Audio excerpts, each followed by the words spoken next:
Pancasila itu adalah benar-benar satu dasar yang dinamis, satu dasar yang benar-benar dapat menghimpun segenap tenaga rakyat Indonesia, satu dasar yang benar-benar bisa mempersatukan rakyat Indonesia itu untuk bukan saja mencetuskan revolusi, tetapi juga mengakhiri revolusi ini dengan hasil yang baik.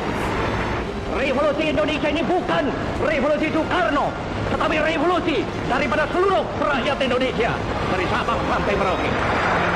Sebagai akibat daripada satu KUP PKI yang gagal pada tahun 65, memang ada daripada tahanan-tahanan daripada Partai Komunis Indonesia itu. Mereka tidak segera dilepaskan kepada masyarakat.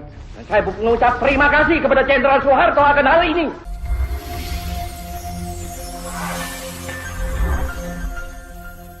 Masih banyak yang tidak tahu sejarah Presiden Soekarno di penghujung hidupnya.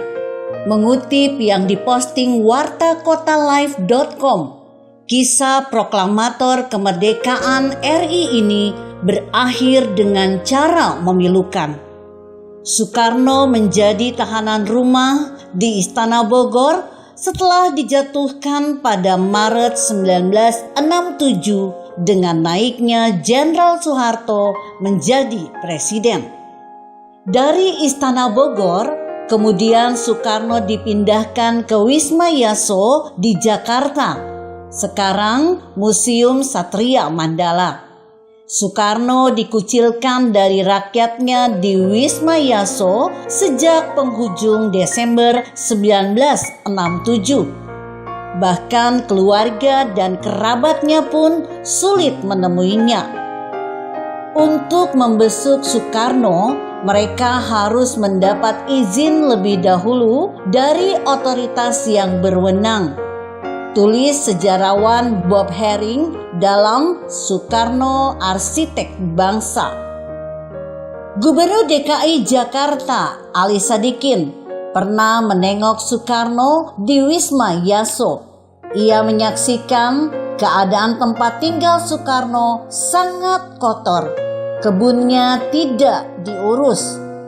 Di dalam ruangan rumah itu, debu berserakan di mana-mana. Padahal Bung Karno sangat menyukai kebersihan, sangat tidak senang dengan kekotoran.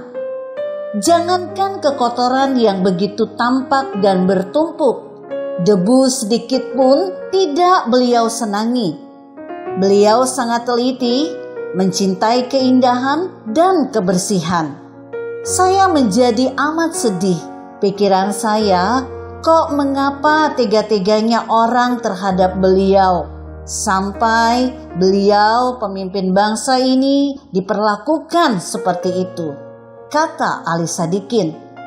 Sesudah jatuh sakitnya selama waktu singkat dan tanpa perawatan yang baik, Soekarno akhirnya meninggal pada 21 Juni 1970 pukul 7 pagi. Dalam autobiografinya, Bung Karno penyambung lidah rakyat Indonesia, karya Cindy Adams, ia berwasiat agar dimakamkan di bawah pohon yang rindang, dikelilingi oleh alam yang indah, di samping sebuah sungai dengan udara segar dan pemandangan bagus. Aku ingin beristirahat di antara bukit yang berombak-ombak dan di tengah ketenangan. Benar-benar keindahan dari tanah airku yang tercinta dan kesederhanaan dari mana aku berasal. Dan aku ingin rumahku yang terakhir ini terletak di daerah Priangan yang sejuk, bergunung-gunung dan subur, di mana aku pertama kali bertemu dengan petani marhain. Selain itu, menurut sejarawan Aswi Warman Adam, Soekarno telah menulis semacam wasiat kepada istrinya Hartini 16 September 1964 dan 24 Mei 1965, dan Ratna Sari Dewi 20 Maret 1961 dan 6 Juni 1962. Di dalam salah satu surat wasiat itu dicantumkan tempat makamnya, yakni di bawah kebun nan rindang di Kebun Raya Bogor.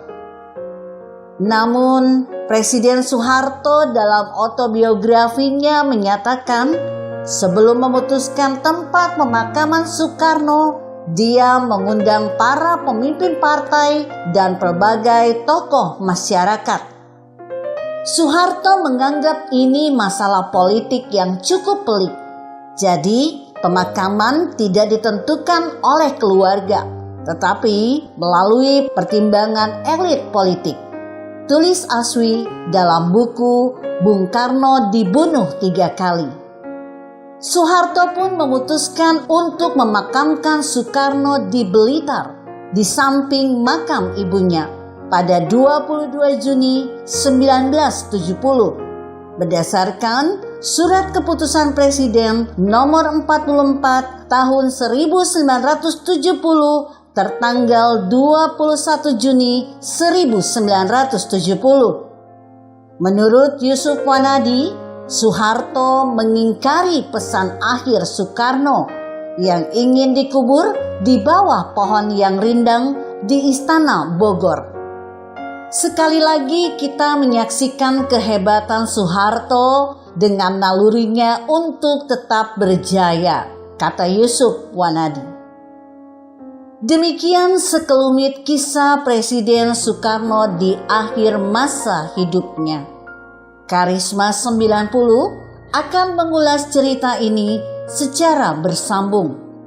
Ikuti kisah selanjutnya dengan judul Menyibak Tabir Bendera Pusaka yang Diragukan Soeharto. Jika Anda berpendapat lain, berikan komentar Anda di kolom komentar. Saya Emma, Karisma 90.